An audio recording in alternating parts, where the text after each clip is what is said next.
Today, I want to take a minute and talk about purity. What it is, how does it benefit us, and how in the world do we live it? The Bible is very clear on how we should purify ourselves. It says in 2 Corinthians, "Let us purify ourselves from everything that contaminates body and spirit, perfecting holiness out of reverence for God." So with that in mind, we're left with these questions. First off, what is purity? Purity is being free from contamination and immorality. Now that we know what it is, how in the world does it benefit us? Let's imagine a bottle of purified water. Now what if I put dirt in it? The contaminants would make the water no longer useful for drinking or cleaning with. On the other hand, the clear water is very useful. Living pure is not just a list of commands from the Bible that we're supposed to keep, it's also going to benefit our lives. First, living a pure life brings us closer to God. You may think, well, I thought God was always with me. How can I get any closer? Well, 2 Corinthians talks about when we leave impure things behind, God will dwell in us and walk with us. He's always going to love us, but we might not always be in good fellowship with Him. Think of it like this. A good friend may do you wrong. You still love them, but at the same time, you might not be in good fellowship with them.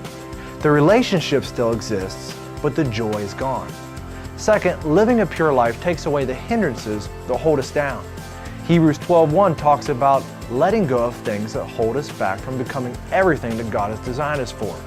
If an athlete wants to perform at their best, they not only have to work out, but also eat right. Eating wrong is going to slow you down. In the same way, impurities will slow us down in our Christ walk. Third, living a pure life leaves us without regret of foolish decisions later in life.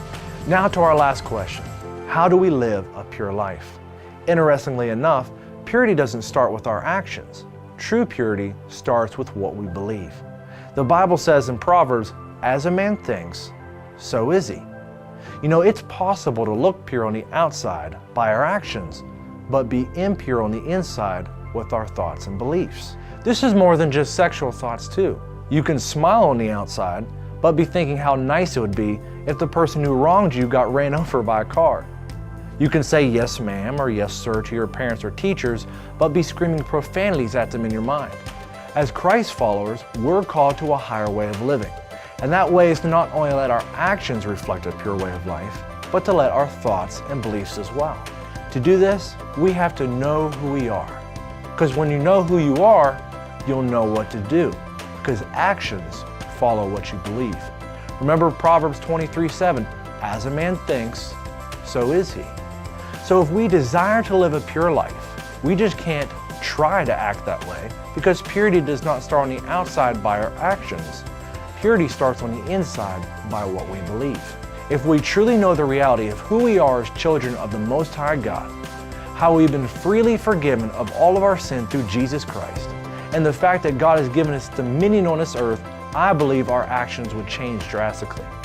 That is why it is so important for us to daily find out who God says we are by reading His Word. Don't just try to be pure, believe pure.